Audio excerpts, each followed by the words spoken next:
আসসালামু আলাইকুম রহমতুল্লাহি ওবরকাতুহু। সম্মানিত দর্শক, অবস্থা দৃষ্টি মনে হচ্ছে বিএনপির উপরে ভারত রীতিমতো ঝাঁপিয়ে পড়েছে। এটি শত্রুতার মনোভাব নিয়ে ঝাঁপিয়ে পড়া নয়, অতিরিক্ত উৎসাহ, অতিরিক্ত আনন্দ এবং কাঙ্ক্ষিত কারোর সঙ্গে বন্ধুত্ব করার যে দীর্ঘ বাসনা মানুষের থাকে, এবং সেই বাসনা নিয়ে মানুষ যখন তার কাঙ্ক্ষিত মানুষকে সামনে পায়, তখন তাকে আলিঙ্গন করার জন্য, তাকে চুম্বন করার জন্য, তাকে গ্রহণ করার জন্য, তাকে বরণ করার জন্য মানুষের মধ্যে যে আদি খেতা দেখা দেয়, ভারতের কাছে ঠিক বর্তমানে বিএনপির যে গ্রহণযোগ্যতা ওইরকমই মনে হচ্ছে। আপনারা জানেন যে বেগম খালেদা জিয়া দীর্ঘদিন কারাগারে অসুস্থ ছিলেন, তার উপর জুলুম হয়েছে, অত্যাচার হয়েছে। বিএনপির পক্ষ থেকে সরকারের উপর, আওয়ামী লীগ সরকারের উপরে নানাভাবে আবেদন নিবেদন, দেশি বিদেশি চাপ দেওয়া হয়েছে যেন বেগম খালেদা জিয়ার একটু সুচিকিৎসার ব্যবস্থা করা হয়। কিন্তু ভারত সেই দিকে ভ্রুক্ষেপ করেনি।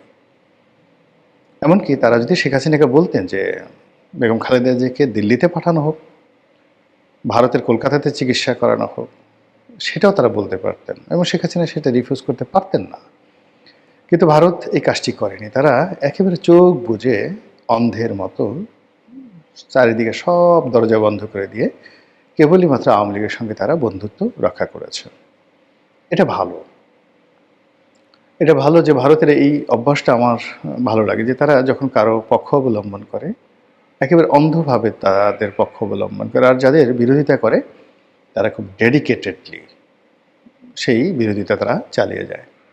তাদের পররাষ্ট্রনীতি কখনো ফেল করেছে, কিন্তু তারা তাদের বন্ধুকে তারা ছেড়ে যায়নি। নেপালে তাদের সেই প্রাচীন বন্ধুত্ব যাদের সাথে ছিল এখনও আছে, শ্রীলঙ্কাতে একই অবস্থা, তারপর মালদ্বীপে একই অবস্থা, ভুটানে একই অবস্থা। মানে কখনো কখনো সেই সকল দেশের যে রাজনীতির উত্থান পতন এবং ভারত এবং চীনের মধ্যে যে রেষারেষি, সেক্ষেত্রে ভারত যে কাজটি করেছে, যাদেরকে সাপোর্ট করেছে তাদের সঙ্গে তারা সেইভাবে থেকেছে। তো সেই দিক থেকে যদি ভারতের আমরা চরিত্র দেখি, আওয়ামী লীগের সঙ্গে তাদের যে বন্ধনটি, এই বন্ধনটি পার্মানেন্ট। এখন সেই বন্ধন ছেড়ে তারা হঠাৎ করে কেন বিএনপির ব্যাপারে এত উৎসাহ দেখাচ্ছে?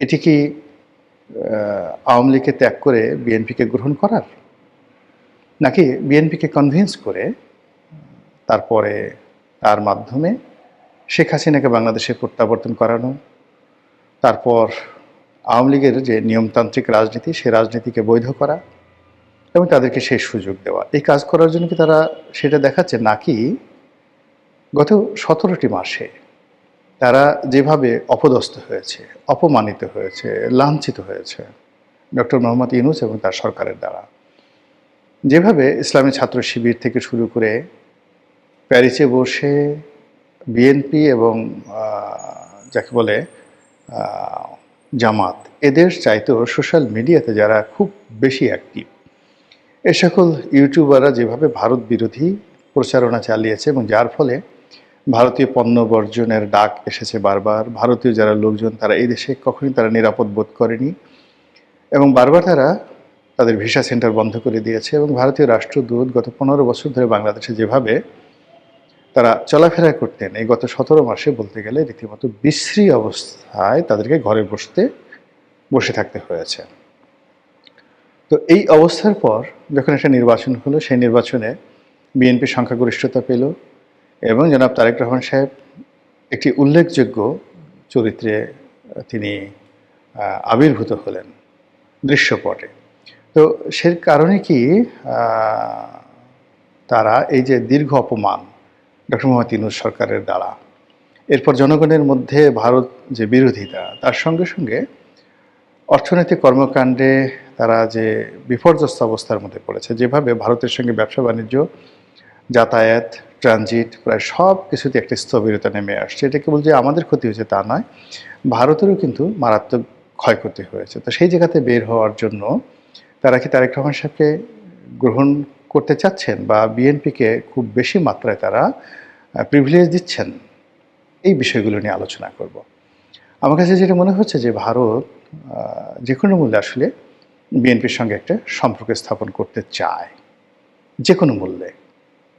তারা ডক্টর মোহাম্মদ ইউনূসের সাথে যেভাবে চলেছে, এটার যে নেতিবাচক প্রতিক্রিয়া তারা দেখেছে, কাজেই এটা তারা আর কন্টিনিউ করতে চায় না।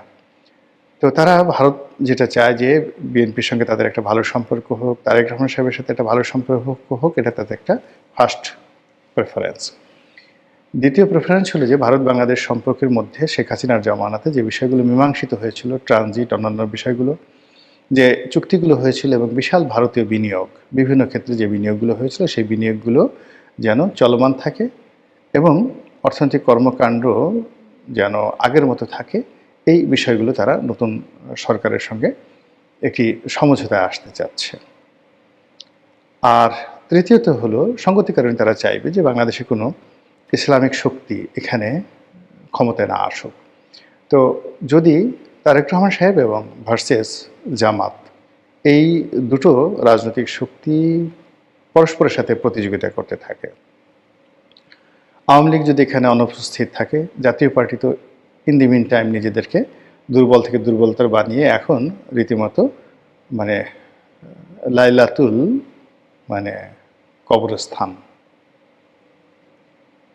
এই পর্যায়ে চলে গেছে, লাইলাতুল শ্মশান এই পর্যায়ে চলে গেছে, শ্মশানের রাত্রিতে চলে গেছে, কবরস্থানের রাত্রিতে, নিকোষ কালো কবরস্থানের রাত্রিতে চলে গেছে জাতীয় পার্টিতে। এবং আমি বুঝতে পারলাম না যে এইবার এত বিভক্তি, এত বিরূপ পরিস্থিতিতে জাতীয় পার্টির জনাব জি এম কাদের এবং তার যারা নেতৃবৃন্দ কেন এই ইলেকশনে গেলেন, কেন তাদের ইলেকশন করা দরকার, এই জিনিস আমি বুঝতে পারলাম না।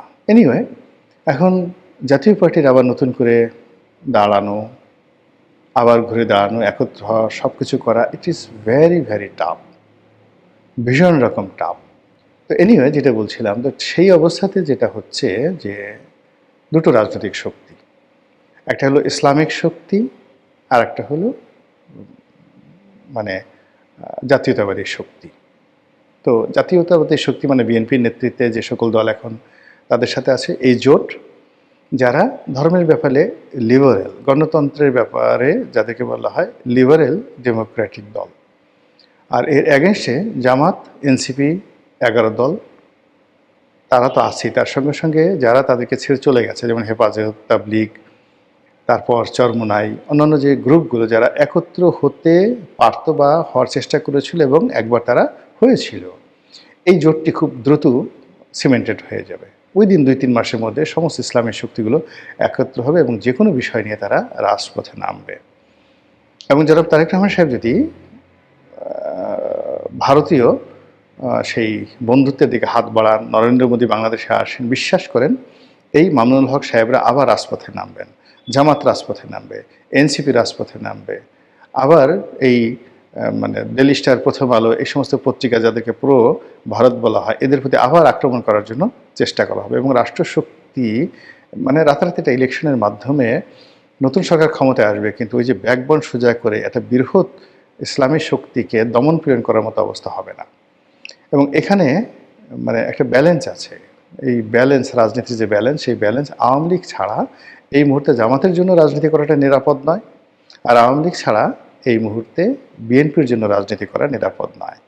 আর অন্যদিকে এরকম একটা অস্থির রাজনীতির যে পরিবেশ, তারপর একটা আনপ্রেডিক্টেবল অবস্থা, সেই আনপ্রেডিক্টেবল অবস্থার মধ্যে বিদেশি বিনিয়োগ করা, কূটনীতি করা, তারপরে দীর্ঘমেয়াদী একটি রাষ্ট্রের সঙ্গে আরেকটি রাষ্ট্রের সম্পর্ক স্থাপন করার ক্ষেত্রে নানা রকম বাধা এবং বিপত্তি রয়েছে। ভারত নিশ্চয়ই সেটা চাইবে না। তারা চাইবে যে যে যার শক্তি সামর্থ্য অনুযায়ী থাকুক, এবং এখানে কোনো একটি দল যদি একচেটিয়া ক্ষমতা অর্জন করে, তার ফলে যে ফ্যাসিজম তৈরি হয়, যে ডিক্টেটরশিপ তৈরি হয়, এটার ফলাফল কখনোই ভালো হয় না। এবং সর্বশেষ শেখ হাসিনাকে নিয়ে তারা যে বিপদে পড়েছে, এটি তারা 15 বছরে যে লাভ করেছে, তার চেয়ে এই গত 17 মাসে তারা যেভাবে অপমানিত, লাঞ্ছিত হয়েছে, এটা আগামীতে তারা হতে চাচ্ছে না। এইগুলো এক। 2 নম্বর হলো যে এখন যদি আওয়ামী লীগ না থাকে, একেবারে নিশ্চিত যে জামাত যেভাবে সংগঠিত হচ্ছে, তারা বিএনপিকে পূর্ণ মেয়াদে ক্ষমতায় থাকতে দেবে না। অবশ্যই একটা মধ্যবর্তী নির্বাচনের আগে আসতে হবে, অথবা এমন কিছু ঘটনা ঘটবে যে ঘটনার প্রেক্ষিতে বিএনপিকে ক্ষমতাচ্যুত হতে হবে। এবং সেক্ষেত্রে অনিবার্যভাবে যদি আওয়ামী লীগ রাজপথে না থাকে, জামাত ক্ষমতায় আসবে আসবে আসবে, কোনো সন্দেহ নাই। আর জামাত যদি ক্ষমতায় আসে, সে উইদিন 3 মান্থসের মধ্যে টোটাল রাজনীতির course of action say change করে ফেলবে, পুরো সে ইসলামাইজেশনে চলে যাবে। এবং এই বছর যে প্রচারগুলো এসেছে হিজাব নিয়ে, নারী নীতি নিয়ে, অন্যান্য যে বিষয়গুলো নিয়ে জামাত মিনমিন করেছে, বা যে বিষয়গুলো জামাত বলতে চেয়েছে কিন্তু সমালোচনার পরে আবার সেগুলো মিনিমাইজ করার চেষ্টা করেছে, এখন থেকে সেগুলো তারা করবে না। তারা যেটা বলবে, ইয়েস, আমরা যদি ক্ষমতায় আসি আমরা অবশ্যই সারিয়া আইন করব, আমরা যদি ক্ষমতায় আসি অবশ্যই সংখ্যাগরিষ্ঠ মুসলমান যারা রয়েছেন তাদেরকে পর্দা প্রথা পালন করতে হবে, যারা ভিন্ন ধর্ম হিন্দু রয়েছেন তারা তাদের ধর্ম মত অনুযায়ী চলবে, তাতে আমাদের কিছুই আসে যায় না। এবং রাস্তাঘাটে ইসলামিক অন্যান্য বড় বড় যে সকল রাষ্ট্র রয়েছে, সৌদি আরব, সেখানে নারীরা যেভাবে চলেন, ভিন্ন মতের নারীরা যেভাবে চলেন, আমাদের বাংলাদেশে সেভাবে চলবে না। এই কথাগুলো তারা একবার দেখবেন যে খুব দ্রুত তারা খোলামেলা এই কথাগুলো বলবে। বলার পরে কি হচ্ছে, এই যে 90% মুসলমান, প্রত্যেকটা পরিবারে কিন্তু যারা মুরব্বী তারা ভীষণ রকম বিরক্ত ছেলে মেয়েদের প্রতি। সারাদিন মোবাইল টিপে, মেয়েরা প্যান্ট পরে ঘুরে বেড়ায়, বয়ফ্রেন্ডদের সাথে যেখানে সেখানে শুয়ে থাকে, হোটেলে রাত কাটায়। এটা আসলে কোনো বাবা মা পছন্দ করে না। এমনকি যে বাবা মা যৌবনে নিজেরাই খারাপ ছিল, কিন্তু তারাও চাইবে না যে তাদের সন্তান সন্ততি এভাবে চলুক। তো সেক্ষেত্রে জামাত যখন এরকম একটা আহ্বান করবে যে আমাদের শতকরা 90% মুসলমানের দেশের ছেলেরা মেয়েরা যেভাবে অবাধ যৌনতা করে চলছে, আমরা এটা করতে দেব না। বাংলাদেশে অবাধ যৌনতা হবে না, বিয়ে থা করতে হবে। যেভাবে নেশা, মদ, গাঁজা চলছে, আমরা এর বিরুদ্ধে জিহাদ ঘোষণা করলাম। যারা মদ খাবে, জুয়া খেলবে, গাঁজা খাবে, তাদেরকে প্রকাশ্যে বেত্রাঘাত করা হবে। ইসলামে যেভাবে বিধান আছে ঠিক সেইভাবে করা হবে। বিশ্বাস করেন, সমস্ত বাবা মা সবাই পাগল হয়ে যাবে জামাতের জন্য, রীতিমতো পাগল হয়ে যাবে। এবং দেখেন যে এই আগামীতে যে সময়গুলো তারা পাবে, সেই সময়ের মধ্যে দেখবেন যে অনেক তরুণ যারা গাঁজা খেত তারা এই জামাতের ভয়ে গাঁজা খাওয়া বন্ধ করে দেবে। অনেক দুর্নীতি যারা করতো তারা জামাতের ভয়ে দুর্নীতি করা বন্ধ করে দেবে। এই যে জামাতের যে 70টি আসন এনসিপি সহ, আপনি দেখবেন বিএনপির যে আসনগুলো, সেই আসনগুলোর চাইতে এই আসনের যারা সংসদ সদস্য তারা একটা উদাহরণ তৈরি করবেন। এবং সেই উদাহরণের ফলে কি হলো, ইসলামের প্রতি মানুষের আকর্ষণ বেড়ে যাবে, প্রবলভাবে বেড়ে যাবে।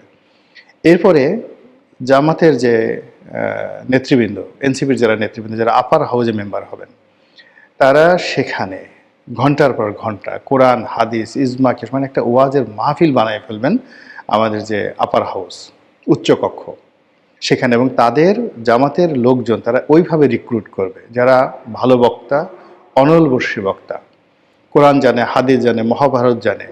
তো তার সাথে সাথে বিএনপির যারা লোকজন আছে তারা সেভাবে দিতে পারবে না। ফলে দিন যত যাবে এইভাবে যত চলবে, জামাতের আধিপত্য বাড়তে থাকবে যদি আওয়ামী লীগ না থাকে। তো এই কাজটি যুগপৎভাবে তারেক রহমান সাহেব এবং নরেন্দ্র মোদী করার চেষ্টা করবে, এবং সেই চেষ্টা আসলে কতটা ফলপ্রসূ হয় সেটি দেখার বিষয়। মহান আল্লাহ আমাদের সবাইকে হেদায়েত দান করুন এবং হেফাজত করুন। আসসালামু আলাইকুম রহমতুল্লাহি ওয়া বারাকাতুহু।